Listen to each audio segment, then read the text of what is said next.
capítulo 7, versículo 13 al 29. Vamos a leer solo unos versículos y después avanzamos, ¿no? Dice el texto, versículo 13. Solo puedes entrar en el reino de Dios a través de la puerta angosta. La carretera al infierno es amplia y la puerta es ancha para los muchos que escogen ese camino. Sin embargo, la puerta de acceso a la vida es muy angosta y el camino es difícil. Y son solo unos pocos los que alguna vez lo encuentran. Versículo 15 dice, ten cuidado de los falsos profetas que vienen disfrazados de ovejas inofensivas, pero en realidad son lobos feroces. Puedes identificarlos por su fruto, es decir, por la manera en que se comportan. ¿Acaso puedes recoger uvas de los espinos o higos de los cardos? Un buen árbol produce frutos buenos, y un árbol malo produce frutos malos. Un buen árbol no puede producir frutos malos y un árbol malo no puede producir frutos buenos. Por lo tanto, todo árbol que no produce frutos buenos se corta y se arroja al fuego. Así es, de la misma manera que puedes identificar un árbol por su fruto, puedes identificar a la gente por sus acciones. Versículo 21 dice, no todo el que me llama Señor, Señor, entrará en el reino del cielo. Solo entrarán aquellos que verdaderamente hacen la voluntad de mi Padre que está en el cielo. Y el día del juicio muchos me dirán, Señor, Señor, profetizamos en tu nombre, expulsamos demonios en tu nombre e hicimos muchos milagros en tu nombre. Pero yo les responderé, nunca los conocí, aléjense de mí, ustedes que violan las leyes de Dios. Vamos a orar. Amado Padre Celestial, te damos gracias en esta hora por tu palabra. Gracias por este tiempo que nos permites una vez más reunirnos en tu nombre para aprender de lo que tú has dejado revelado de forma especial en la Biblia, tu palabra. Háblanos, Señor, porque sabemos que tu palabra es más cortante que una espada de dos filos. Tu palabra es viva y eficaz y penetra lo más profundo de nuestro ser. Que tu Santo Espíritu redarguya el corazón de cada persona que esté escuchando esta enseñanza y también, Señor, que use mi vida para compartir de tu palabra en esta hora. Pido esto en tu nombre, Jesús. Amén. Bien, estamos en esta serie que lo hemos llamado El Rey Mesías y hoy terminamos capítulo 7 del versículo 13 al 29. La conclusión del Sermón del Monte. Eso sería el título que hoy tenemos, porque el capítulo 5, 6 y 7 hablan de este sermón. Así que vamos a ver hoy día cómo termina. Y a manera de introducción, miren, recuerden que el Sermón del Monte concluye eso con una invitación que estamos viendo un poquito. Y esta invitación también tiene advertencias. Y estas advertencias hablan del juicio final. O sea, aquí, todo este juicio final va a estar basado, hermanos, en las acciones, nuestras acciones presentes que tenemos y que dependen hoy de dos opciones. Dos opciones que enfrentan todos los seres humanos. Es decir, para Mateo nos presenta este final, esta conclusión del Sermón del Monte. Como diríamos nosotros, no hay medias tintas, ¿no? O sea, blanco o negro, no hay grises. O lo llamaríamos así, o eres o no eres. O aparentas o eres. No hay más, hermanos. Si después de este Sermón del Monte, de haber estudiado 5, 6 y 7, tu discipulado o la forma que tú sigues a Jesús no se alinea a las demandas del reino, porque esto es lo que dice Mateo, este es el reino de los cielos que ha venido a ponerse en el corazón de cada uno. ¿Y qué nos va a presentar Mateo? Dos puertas y dos caminos, dos clases de profetas y dos clases de frutos, dos clases de siervos y dos clases de constructores, o básicamente dos cimientos que vamos a ver en la conclusión de este de este capítulo y de este sermón del monte. Así que el bosquejo que hoy vamos a tener es con el tema de la enseñanza sobre el juicio final en el reino. Del 13 al 14 vamos a ver la enseñanza sobre la puerta angosta y la puerta ancha. Del 15 al 20, la enseñanza sobre el árbol y su fruto. Y del 21 hasta el 23, vamos a ver la enseñanza sobre el discípulo veraz. Y del 24 al 29, hermanos, vamos a ver sobre la enseñanza sobre el sabio y el necio. ¿Okay? Entonces vamos a ir leyendo la enseñanza sobre la puerta angosta y la puerta ancha. Dice el versículo 13, solo puedes entrar en el reino de Dios a través de la puerta angosta. La carretera al infierno es amplia y la puerta es ancha para los muchos que escogen ese camino. Así que meditemos aquí. Hay cosas muy importantes para nosotros y que no se tienen que tergiversar en el texto. Dice, puedes entrar en el reino de Dios. Solo puedes entrar a través de una sola puerta. Y esa puerta es angosta. Ahora, cuando hablamos de la puerta angosta y la puerta ancha que todos conocemos, no hay que tergiversar, porque yo escuché una enseñanza decía que tienes que hacer dieta, porque ojo, la puerta es angosta, o sea que sí. O sea, no está hablando de tu contextura física, ¿no? Y por eso va a ser, si tú eres flaco, delgado, no sé, ¿no? O light, vas a entrar. No está hablando. Está hablando en un sentido figurado de que todos conocemos la puerta. Y las puertas nos dan acceso a nuestra casa, no sé, al transporte, a una habitación. Lo que está diciendo, hay un solo acceso. Pero también tienes que entender que frente a esas puertas hay detrás de esas puertas carreteras o caminos, pero dice que la carretera al infierno es amplia y la puerta es ancha para los muchos que escogen ese camino. O sea, aquí la conclusión de este sermón del monte, que es dirigido a todo aquel que conoce a Jesús, que sabe de Jesús, que conoce a Dios. O sea, acá no está hablando para evangelizar, está hablando a personas que conocen a Jesús, que conocen de la Biblia, que saben de lo que es hoy día el cristianismo. Pero muchos escogen ese camino y ojo, dice el versículo 14, sin embargo, la puerta de acceso a la vida es muy angosta y el camino es difícil. Y otra vez resalta, y son solo unos pocos los que algunas veces lo encuentran. O sea, en el otro texto hace un contraste donde dice hay muchos que eligen este camino, pero en este lugar acceso del camino difícil, del acceso corto, son pocos. Ahora, ¿de qué lado quieres estar tú? ¿De los muchos o de los pocos?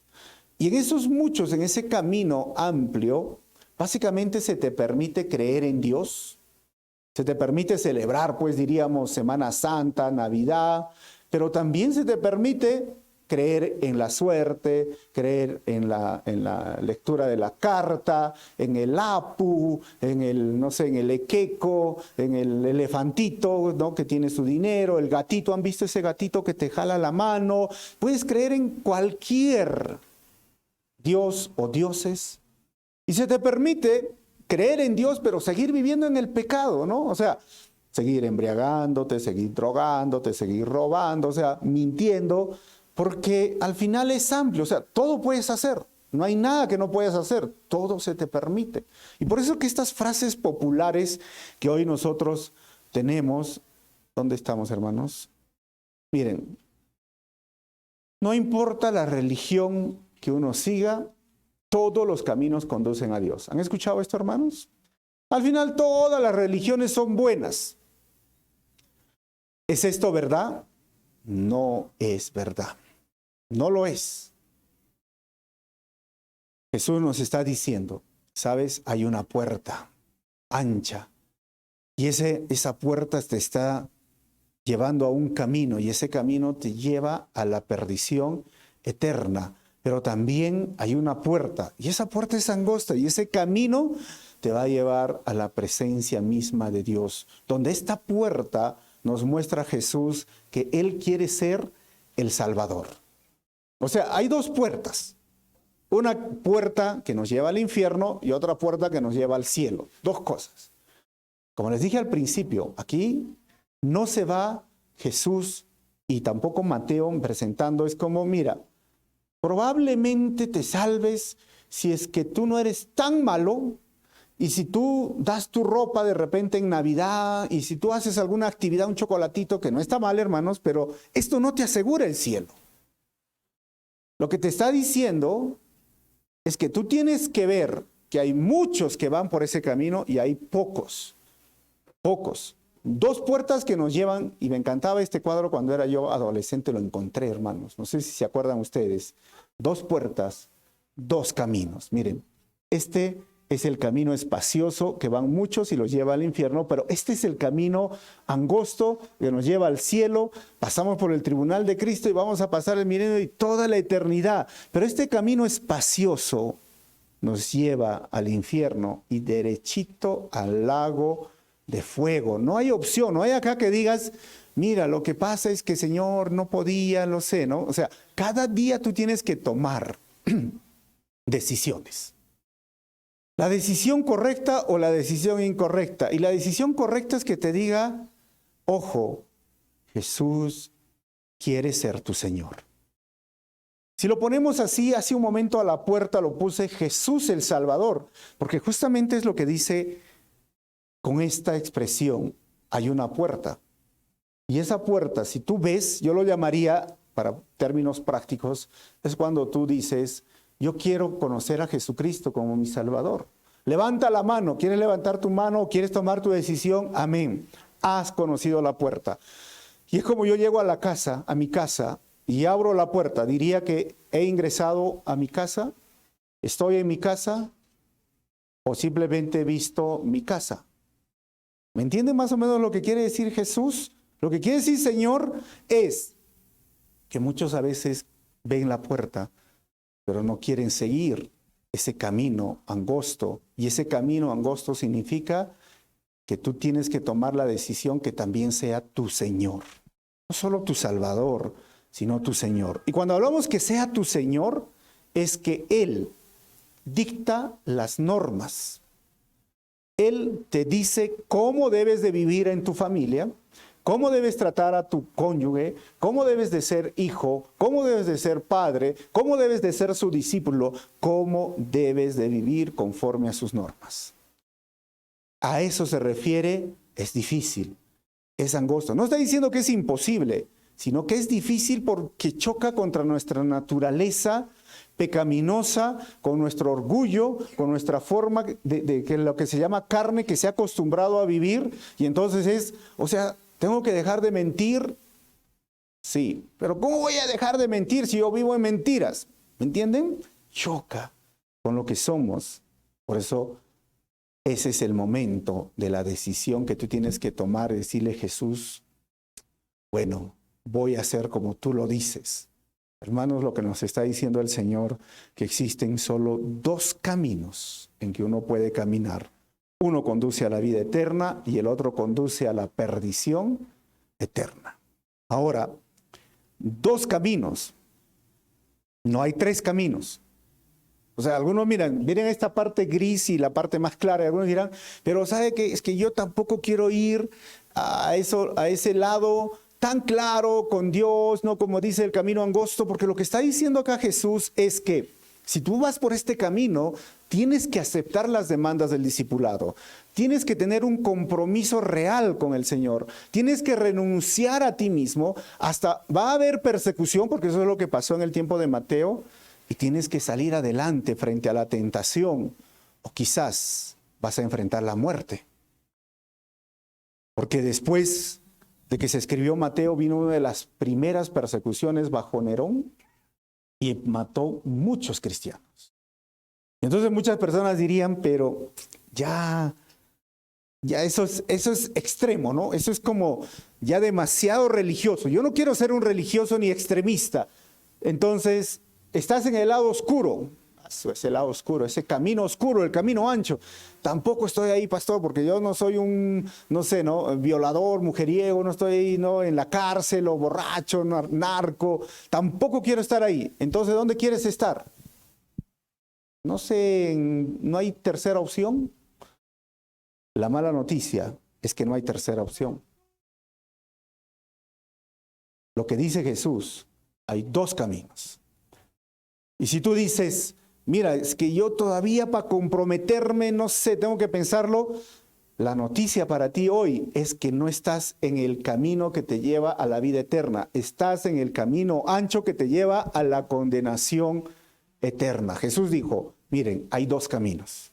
Y tendrás que pensarlo o tomar tu decisión hoy, pero acepta las demandas del discipulado, comprométete con el Señor, renuncia a ti mismo. Mira, puede ser que haya persecución o antagonismo, creo que más en nuestro país y persecución en algunos países, porque a veces tú dices, soy cristiano, y ya la gente se pone mal en tu trabajo, ¿no? Tienes que enfrentar la tentación o quizás la muerte por seguir a Jesús. Pero ese camino, dice, así angosto, que tiene muchas dificultades, pero no es imposible, pues te lleva a la vida eterna. Ahora tú tienes que tomar una decisión. ¿Dónde quieres pasar tu eternidad? ¿A dónde quieres ir, hermano? ¿Sabes? Todos los hombres tienen que escoger uno de los dos caminos. Recuerda, no hay una tercera opción. Si hubiese una tercera opción, yo creo que todos estarían ahí, ¿no? Pero no lo hay. O estás con Dios o estás con el enemigo. O estás en el camino angosto que te lleva a la vida eterna, o estás en el camino ancho que te está llevando a la condenación eterna. Y alguna preguntan, pero entonces, ¿cómo puedo entrar a ese camino? Voy a volver a mencionar Juan capítulo 3, versículo 3 al 7, algo tan básico y sencillo que a veces necesitamos recordar. Miren, había un hombre que sabía mucho de Biblia y le pregunta, ¿cómo puedo llegar al cielo? Y Jesús le respondió, mira, te digo la verdad, a menos que no nazcas de nuevo, no puedes ver el reino de Dios. Y yo que lo he remarcado donde dice, no puedes ver el reino. Una cosa es ver el reino de Dios. Y le dice, ¿qué quieres decir? Exclamó Nicodemo, se llamaba este hombre religioso. Dice, ¿cómo puede un hombre mayor volver al vientre de su madre y nacer de nuevo? O sea, es como un adulto ya, ¿no? Un anciano. ¿Cómo? O sea, ¿me voy a volver a meter al vientre de mi madre y voy a volver a nacer de nuevo? No, pues Jesús le dice así lo siguiente. Jesús le contestó, te digo la verdad, nadie puede entrar en el reino de Dios si no nace ¿de qué? El agua y del Espíritu. El ser humano solo puede reproducir la vida humana, pero la vida espiritual nace del Espíritu Santo. Nacer del Espíritu es obra del Espíritu Santo. A eso lo llamamos el nuevo nacimiento. Pero dice, lo remarqué hace un momento, no sé si se dieron cuenta, dice, nadie puede ver el reino de los cielos. Sí, y para mí esto, ¿sabes qué sería? La puerta. Ves la puerta.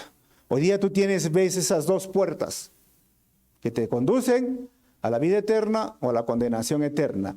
Pero Jesús dice en este versículo 5, nadie puede entrar. O sea, tú no puedes seguir en ese camino a menos que no nazcas por el Espíritu Santo. A menos que no ocurra un milagro. ¿Y cómo ratifico este milagro? El bautismo. Tienes que bautizarte. La NTV lo ha traducido de tal forma porque algunos decían, esto nacer del agua no significa nacer por el vientre de tu madre. Puede ser, pero el versículo 6 dice, mire, el ser humano solo puede reproducir la vida humana, o sea, naces, pero la vida espiritual nace del Espíritu Santo.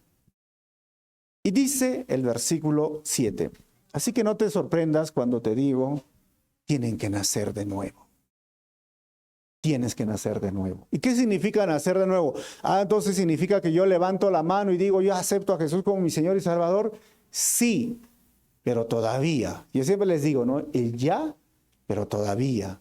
Porque nacer de nuevo, o el nuevo nacimiento y la regeneración, tengo una imagen de lo que es una transformación de la oruga a la mariposa. ¿Sí o no, hermanos? A eso lo llamaríamos el nuevo nacimiento. Que tú cambies tu manera de vivir. Pero no puedes cambiar tu manera de vivir si no tienes el deseo, la voluntad de cambiar. Y no puedes cambiar tus deseos, tu voluntad, si no hay un cambio en tu mentalidad de lo que es pecado. Y no puede haber un cambio en tu mentalidad si no has nacido de nuevo. ¿Ustedes creen que la oruga piensa igual que la mariposa? ¿Ustedes piensan que la oruga vive igual que la mariposa? ¿O si la oruga se pusiera alas, sería mariposa? No. Y hay algunos así, ¿no? Que quieren aparentar ser cristianos, pero no lo son. Tienen que nacer de nuevo y se nace por el Espíritu. ¿Cómo lo hago? Pues obviamente el Señor le dice, tienes que arrepentirte de tus pecados, tienes que dejarlo mal, tienes que tomar la decisión, deja lo malo que estás haciendo. Invita a Jesús a que reine en tu corazón y toma la decisión, o sea, comprométete, es Él mi Señor. Cuando Él sea tu Señor, tu vida va a cambiar. Porque sabes, ya no son bajo mis normas, sino bajo las normas de Él. Porque no es lo que yo quiero, sino lo que Él quiere. Sino que ya no es simplemente hacer mi voluntad, sino hacer la voluntad de Dios. Así que para el Señor no hay medias tintas. O eres o no eres. O puedes ver estas dos puertas e ingresar a una de ellas. O simplemente estás en el camino ancho que te lleva a la perdición. Ahora, versículos 15 al 20, la enseñanza sobre el árbol y su fruto. Ya que nos ha hablado del costo y las demandas del discipulado, dice ahora, ten cuidado de los falsos profetas que vienen disfrazados de ovejas inofensivas, pero en realidad, ¿qué son? Lobos feroces, hermanos. Lobos. ¿Y cómo son estos lobos feroces disfrazados de oveja? Así serán. Miren, hay lobos disfrazados, ¿ah? Y creo que si miramos un lobo disfrazado de oveja, nosotros que tenemos un mayor coeficiente que las ovejitas, nos damos cuenta, me quiere engañar. No es, ¿sí o no? Pero es gracioso porque algunos piensan que es así, ¿no? Y un lobo feroz hoy día, o un falso profeta que lo llama el Señor, no se va a presentar aquí disfrazado así, pues, ¿no? Con su piel de cuero, o sea, de oveja o de lobo. ¿Te imaginas? Nos daríamos cuenta, ¿no? Imagínate, este es un falso profeta, pero entra y viene con cachos, con cola, ojo rojo, y tú vas a decir, no, pero al toque este está raro, ¿no? Y cuando se ríe, dientes de vampiro, no sé, tú dices, no, este es medio extraño. Lo que está diciendo el Señor, tengan cuidado, porque hoy arman y tienen otro disfraz. Hay muchos falsos profetas que salen por la televisión y la radio y que aparentan, parecen, pero no son. Y todos estos falsos profetas hoy están en búsqueda de tres cosas: dinero, prestigio o fama y poder. Ojo, prestigio, fama y poder.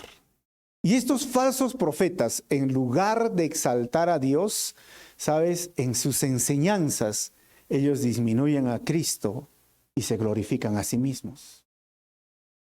Todos. Ahora, miren lo que nos dice el texto 16. Puedes identificarlos por su fruto, es decir, por la manera en que se comportan. ¿Acaso se pueden recoger uvas de los espinos o higos de los cardos? ¿Cómo yo voy a distinguir a un falso profeta? Porque, ojo, como les dije, no va a venir con sus cuernos o su cola, ¿no? Sino hasta bien vestido, hasta con reloj de oro, hermanos. Uy, Dios mío. Bien bonito, elegante, te saludan, andan con Biblia. Y Jesús dice, mírenlos cómo se comportan. Es igual que en el rebaño, ¿no? ¿Cómo yo puedo distinguir una oveja de un lobo? Si yo los miro así, parecieran casi todos igual. Pero miren el lobo, cómo se comporta. ¿Qué es lo que quiere hacer el lobo con las ovejas? Destruirlas, agarrarlas a pedazos. Quiere destruir el rebaño. Entonces mira cómo se comportan estos falsos profetas. Y lo están logrando. Miren, es triste que muchos falsos profetas se han levantado por la radio y la televisión y que están haciendo quedar mal al evangelio. Es triste, pero esto no existió hoy día, hermanos. Ya en el libro de Deuteronomio, capítulo 18, versículo 21 al 22, en el tiempo de Moisés dice, tal vez se pregunten, ¿cómo sabremos si una profecía viene o no del Señor? Y dice la palabra, si el profeta habla en el nombre del Señor, pero su profecía no se cumple ni ocurre lo que predice, ustedes sabrán que ese mensaje no proviene del Señor. Ese profeta habló sin el respaldo de mi autoridad y no tienen que temerle. Esto es algo que tienen que recordar. Si hay alguien, un falso profeta, no tienes que temerle. Porque por ahí sale, no, ¿y tú quién eres para juzgar? Déjalo, ¿no? Por las redes sociales, hermanos, defienden a estos falsos profetas, pero tú no tienes que temerle. Hay esos falsos profetas son famosos en la televisión que salen, ¿no? Dicen que la prueba de que son verdaderos profetas ellos es el dinero. No sé si tú has visto esos videos que salen por ahí, ¿no? Que tienen jets privados, que tienen mansiones de 6 millones de dólares, sus casitas, ¿no? De 7, 10 millones de dólares, y hablan profecías que no se han cumplido. Y las han dicho y están comprobadas, están en el internet. Tú no tienes por qué temerle. Inclusive han amenazado, ¿no? Si tú hablas en contra mía, te vas a morir. O sea, yo no tengo por qué temerle. Ahora, Primera de Juan, ya en el Nuevo Testamento, capítulo 4, versículo 1, dice, queridos amigos, no les crean a todos los que afirman hablar de parte del Espíritu. Póngalos a prueba para averiguar si el Espíritu que tienen realmente proviene de Dios, porque hay muchos falsos profetas en el mundo. ¿Cuántos profetas falsos hay en el mundo, hermanos? Muchos. Y háganles leer estos pasajes a aquellas personas que dicen, ¿y cómo? Mira, lo único que quieren en la iglesia, ¿qué es? Tu plata. Y ellos son los que son ricos y millonarios. Sí, porque no entienden el Evangelio. Y ahora también está en tu responsabilidad ponerlos a prueba. No todo el que dice, oh, el Espíritu Santo me reveló, el Espíritu Santo me habló, habla de parte de Dios. No todo. Y Jesús dijo, véanlos cómo viven, véanlos cómo se comporta. Hay muchos falsos profetas. Ahora, dice el versículo 17, un buen árbol produce frutos buenos. Y un árbol malo que produce frutos malos. Versículo 18. Un buen árbol no puede producir frutos malos y un árbol malo no puede producir frutos buenos. Por lo tanto, todo árbol que no produce frutos buenos se corta y se arroja al fuego.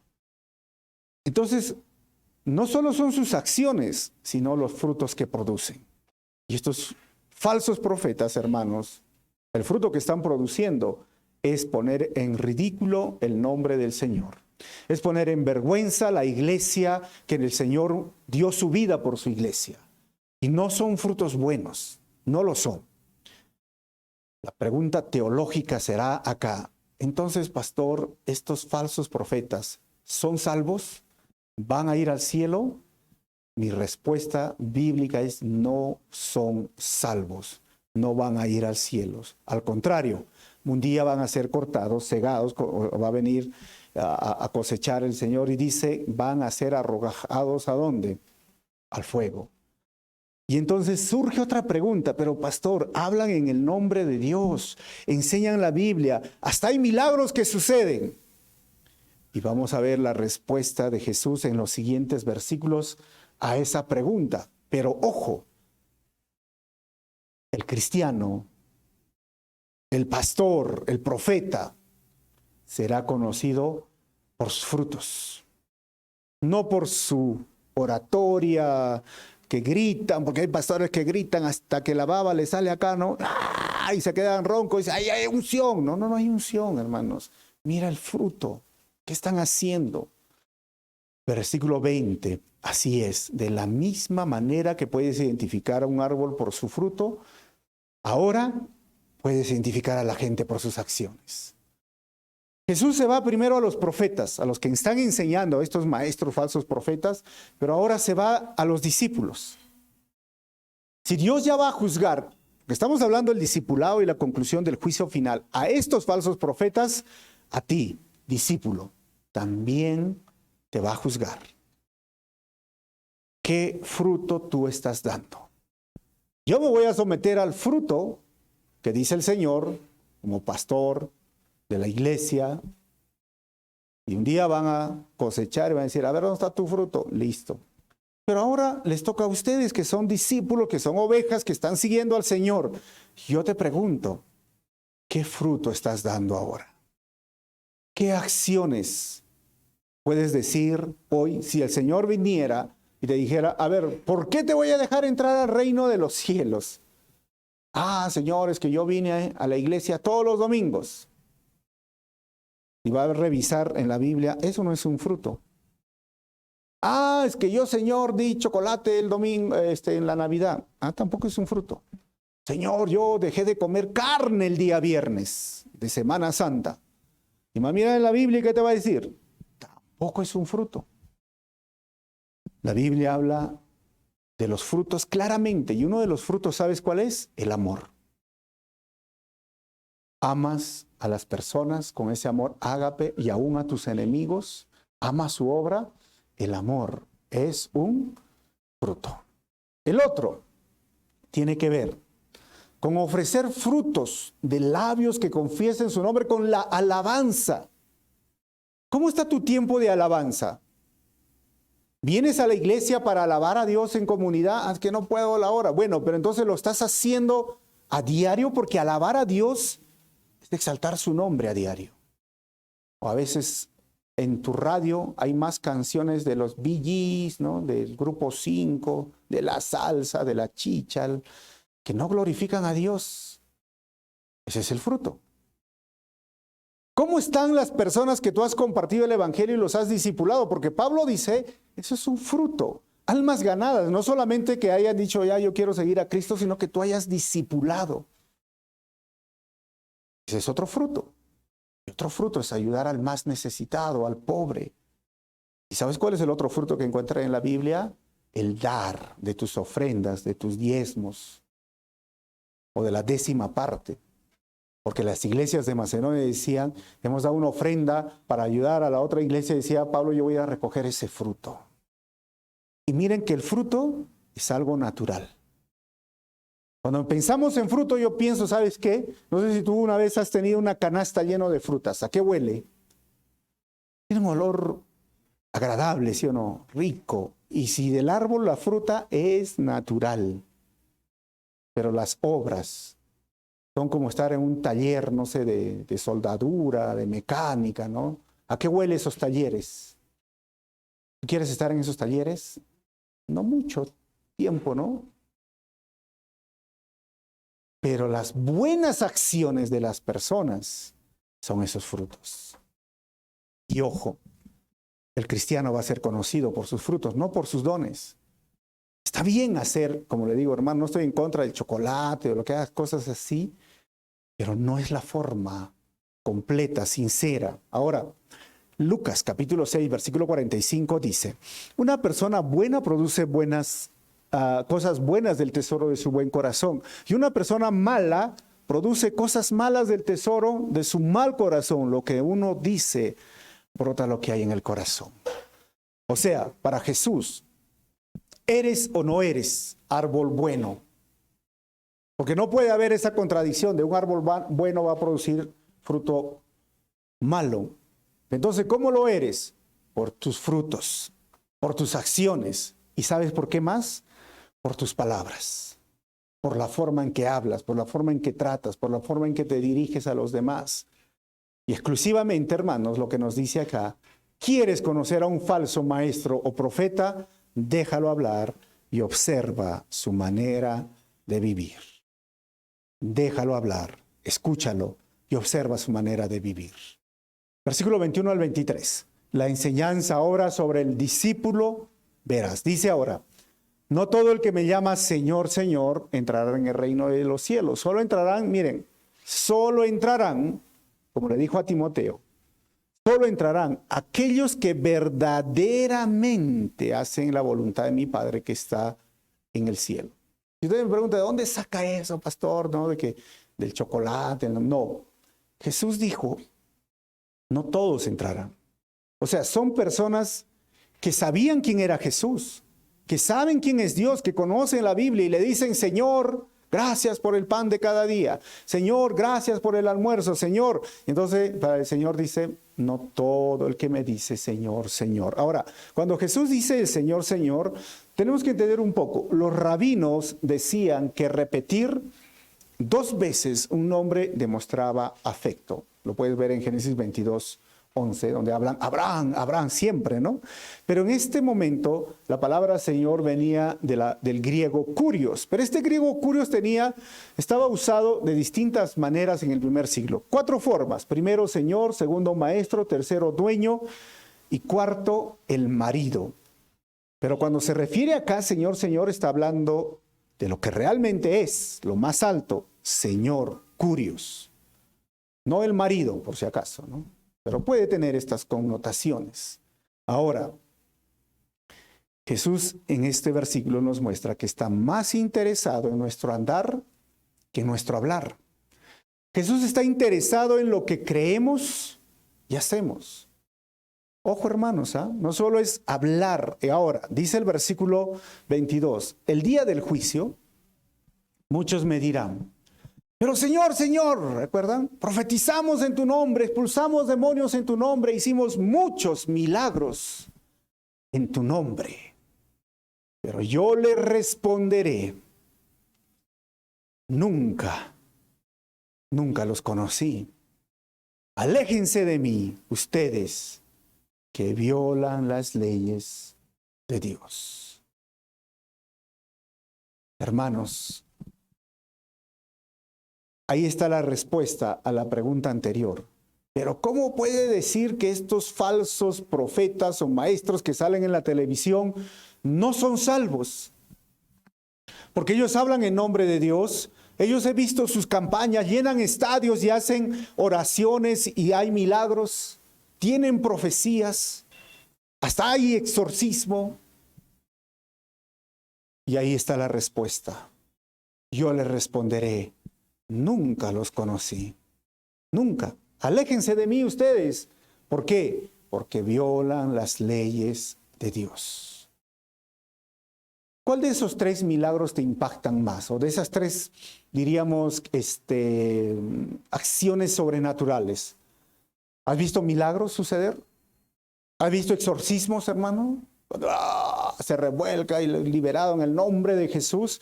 ¿Y has visto también ahora profecías o has escuchado profecías espectaculares? El Señor dice, no, Perú va a hacer esto o esto. ¿Han visto esa profecía? Argentina va a salir campeón del mundo, dijo ese falso profeta.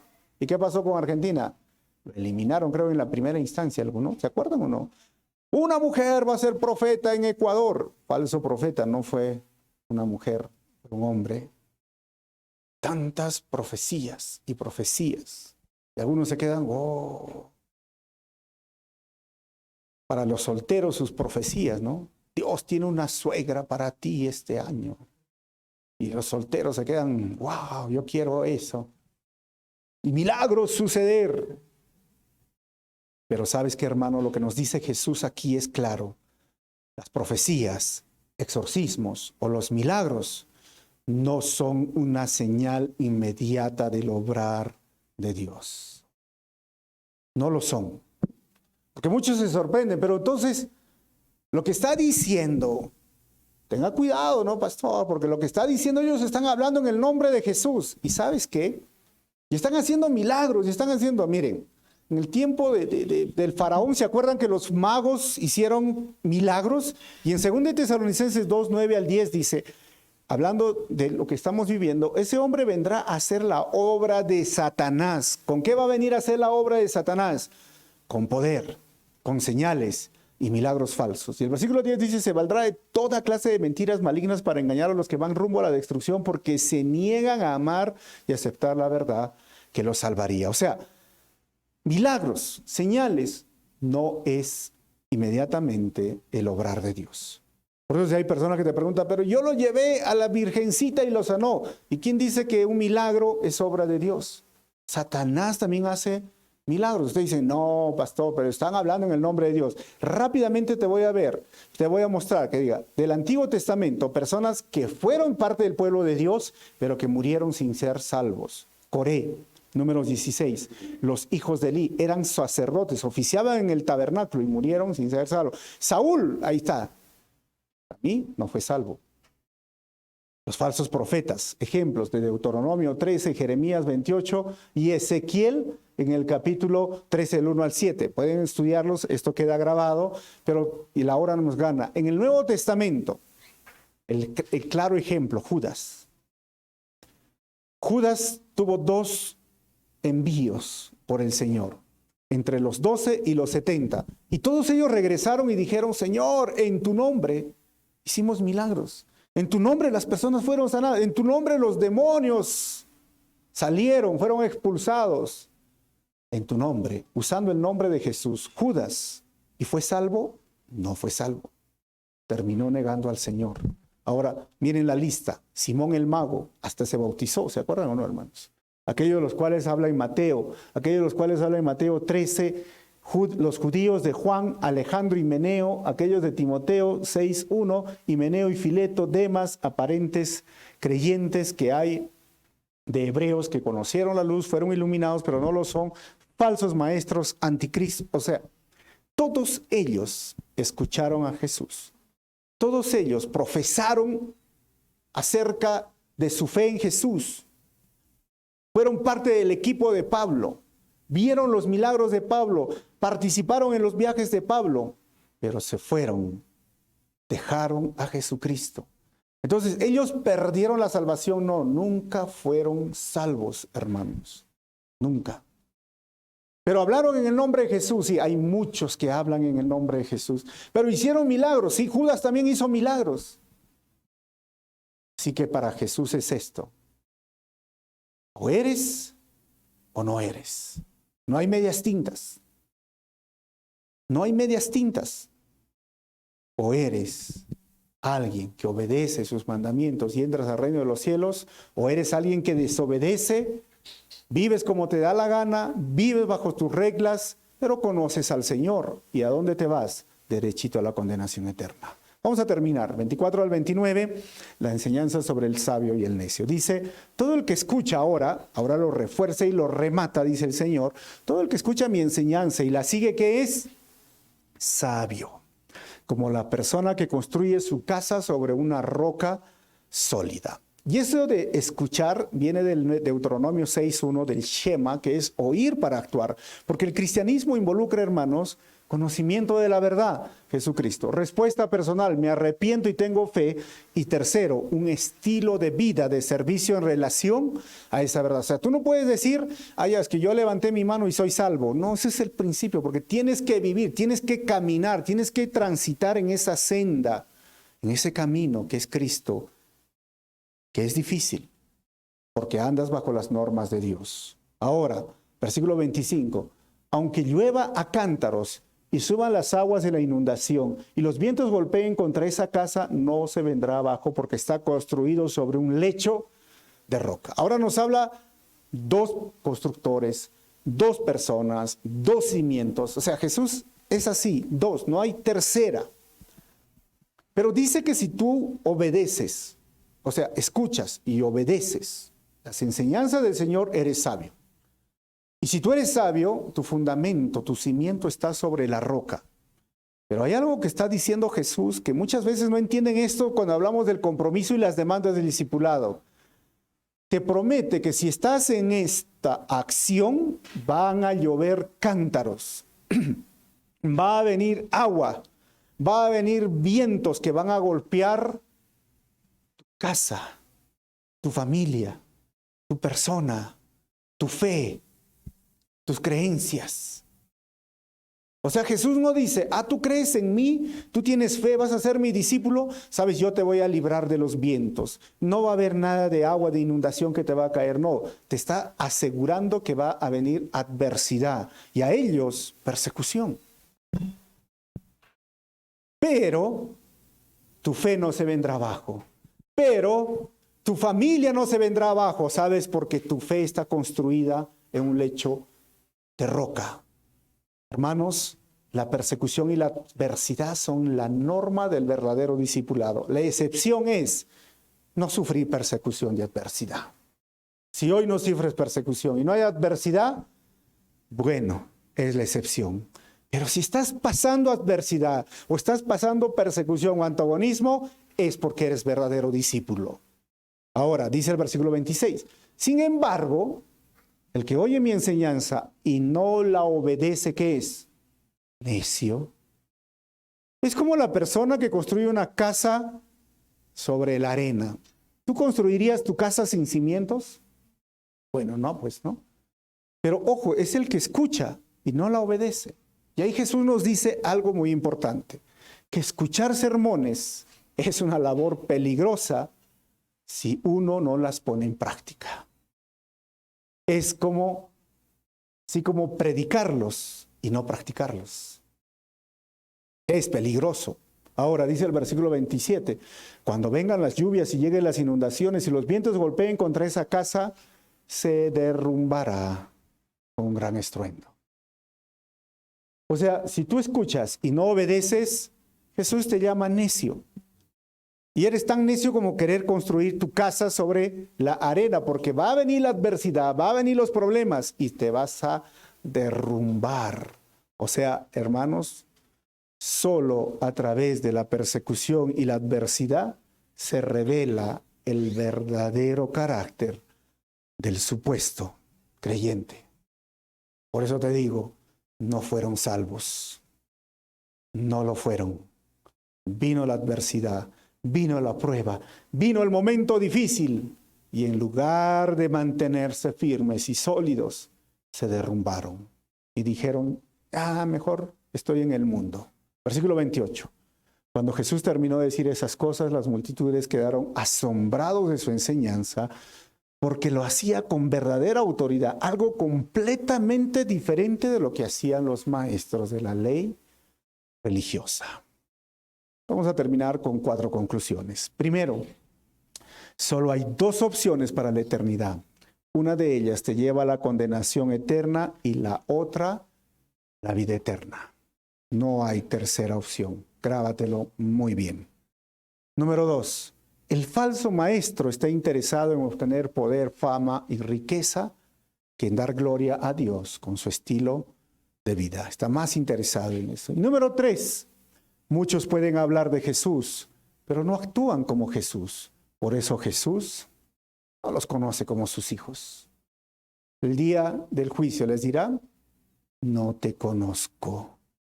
Y número 4, la adversidad expondrá el fundamento de tu fe. Hermano, a Jesús no hay medias tintas. O estás con Él, o estás con el enemigo. O aceptas las demandas del reino, del verdadero discipulado y te comprometes con el Señor, o simplemente estás construyendo tu fe o tus cimientos sobre la arena. Hoy, ¿por qué no tomamos una decisión? Si ya lo has tomado antes, amén, dale gracias al Señor y ayuda a dile, Señor, manténme en mi fe a pesar de la adversidad, a pesar de los problemas, voy a estar seguro en ti. Pero si has estado así, con dudas, ¿no? Dubitativo, no sé, no estoy seguro si estoy, ¿por qué no hoy tomas la decisión de decirle, Señor, quiero hoy que gobiernes mi vida? La voy a dirigir mi vida conforme a tus mandamientos. No solo voy a escuchar, sino voy a obedecer. ¿Por qué no lo haces? Eso es algo personal. Mientras yo voy orando, tú puedes decirle a Jesús mediante tu oración, Señor, ahora lo voy a tomar seriamente tu palabra. Amén. Vamos a orar. Padre, muchas gracias por tu palabra revelada. Realmente cuando le escuchamos este sermón del monte, nos ha desafiado, nos ha puesto contra la espada y la pared. A veces una falsa religiosidad es más fácil llevar que un compromiso serio contigo. Aparentar es más fácil que vivir el cristianismo, pero las apariencias no nos salvan. Esa falsedad nos lleva a la condenación eterna, pero obedecer tus mandamientos, caminar contigo, aceptar el desafío del compromiso de ser tu discípulo, aunque venga la adversidad, aunque vengan los problemas, y mostrar frutos, actuar como tú actúas, vivir como tú vivías, hablar como tú hablabas, nos hace ver que somos tus verdaderos discípulos y estamos yendo a la vida eterna. Es difícil porque lucha contra nuestra manera pecaminosa de vivir, pero es lo más seguro, y el regalo, la ventaja es que vamos a disfrutar la eternidad contigo. Vivir sin importar tus mandamientos, sin obedecer tus mandamientos, y vivir como nos dé la gana, nos hace merecedores del lago de fuego. Mi oración es para las personas que están escuchando este sermón, Señor, que tomen en serio el compromiso contigo y que realmente sean tus verdaderos discípulos. Que tu gracia, tu amor y misericordia nos guíen cada día, aquellos que ya hemos tomado este desafío, que no es tan sencillo, pero es lo mejor. Gracias una vez más por tu palabra y gracias por estos versículos. En tu nombre, Señor, oramos así. Amén.